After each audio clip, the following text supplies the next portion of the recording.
Assalamualaikum warahmatullahi wabarakatuh. Halo teman-teman semuanya, welcome to YouTube channel Media Edukasi Kita. Pada video kali ini, kita akan membahas materi tentang konsep dasar, proses, dan hasil belajar. Tetapi sebelumnya, saya akan memperkenalkan kelompok saya terlebih dahulu. Kami berasal dari kelas 3B Prodi PGSD STKIP PGRI Lubuk Linggau.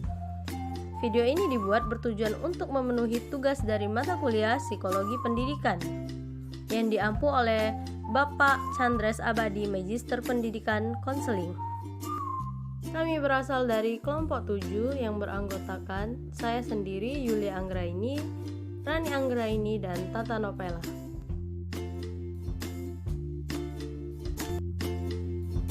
Yuk langsung saja kita ke poin pertama dari materi konsep dasar, proses, dan hasil belajar, yaitu konsep dasar belajar. Konsep belajar adalah suatu proses perubahan tingkah laku di dalam diri manusia bila setelah selesai suatu usaha belajar tetapi tidak terjadi perubahan pada diri individu yang belajar, maka tidak dapat dikatakan bahwa pada diri individu tersebut telah terjadi proses belajar. Menurut Slameto 2010 berpendapat bahwa konsep belajar ialah suatu proses usaha yang dilakukan seseorang untuk memperoleh suatu perubahan tingkah laku yang baru secara keseluruhan sebagai hasil pengalamannya sendiri dalam interaksi dengan lingkungannya. Selanjutnya, proses belajar mengajar. Pembelajaran adalah proses interaksi peserta didik dengan pendidik dan sumber belajar pada suatu lingkungan belajar.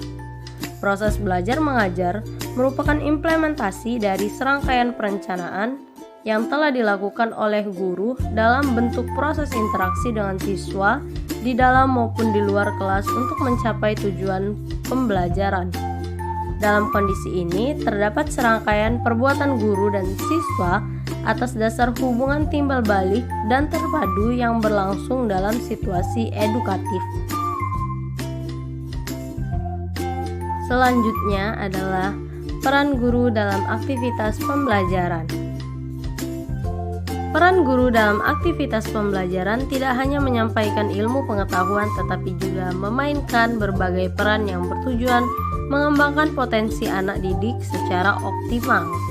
Menurut Jarma, guru berperan sebagai yang pertama korektor, yang kedua inspirator, yang ketiga informator, yang keempat organisator, yang kelima motivator, yang keenam inisiator, selanjutnya yang ketujuh fasilitator, yang kedelapan pembimbing, yang kesembilan demonstrator, yang ke-10 pengelola kelas, yang ke-11 mediator, yang ke-12 supervisor, and last, guru berperan sebagai evaluator. Poin selanjutnya adalah metode pembelajaran.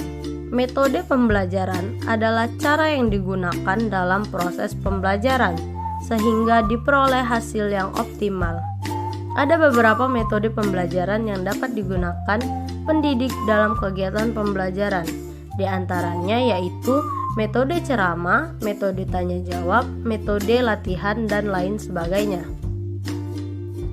Dan poin terakhir adalah konsep hasil belajar. Menurut Sujana pada tahun 2010 di halaman 22, hasil belajar adalah kemampuan yang dimiliki siswa setelah menerima pengalaman belajar. Selanjutnya, Warsito dalam Depdiknas pada tahun 2006 di halaman 125 mengemukakan bahwa hasil dari kegiatan belajar ditandai dengan adanya perubahan perilaku ke arah positif yang relatif permanen pada diri orang yang belajar.